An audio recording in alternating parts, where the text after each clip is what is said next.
मुंबईतील सर्व शहरांमध्ये फेरीवाल्यांची संख्या दिवसेंदिवस वाढत आहे। त्यामुळे फुटपाथ हे फेरीवाला मुक्त कधी होणार असा प्रश्न सर्वसामान्यांना पडलेला आहे। मी सध्या दादर परिसरामध्ये आहे। दादर परिसरामध्ये जर या रस्त्यावर बघितलं तर दोन्ही बाजूला फेरीवाल्यांची संख्या पाहायला मिळते। एकीकडे फुटपाथवरती सुद्धा काही दुकानं आहेत, त्यांनी सुद्धा आपली जागा जी आहे ती हडप केलेली आहे। तर रस्त्यांवरती सुद्धा अनधिकृत ठेले असतील ते पाहायला मिळतात। त्यामुळे मुंबई महानगरपालिका यांवरती कारवाई कधी करणार असा प्रश्न नागरिकांना पडत असतो। खरं तर जी नॉर्थ जो मुंबई महानगरपालिकेचा विभाग आहे तो खरं तर हाकेच्या अंतरावरती आहे, मात्र तरीही मुंबई महानगरपालिकेचा याकडे कुठेतरी दुर्लक्ष होतंय आणि मुंबईमधील जे फुटपाथ आहेत ते हे सर्व फेरीवाला मुक्त कधी होणार असा प्रश्न जो नागरिकांकडून विचारण्यात येतोय त्या प्रश्नाला लोकशाही मराठी मार्फत वाचा फोडण्यात येणार आहे। आणि एकूणच या दरम्यान अनेक ठिकाणं जे आहेत मुंबईतील असतील, मुंबईच्या बाहेरची असतील, ही ठिकाणं सुद्धा लोकशाही मराठीच्या माध्यमातून दाखवण्यात येतील आणि कशाप्रमाणे हे फेरीवाले जे आहेत ते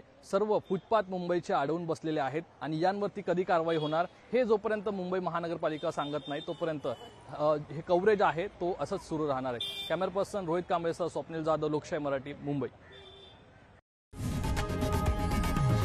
लोकशाही मराठी ऐका, पहा, जागरूक रहा।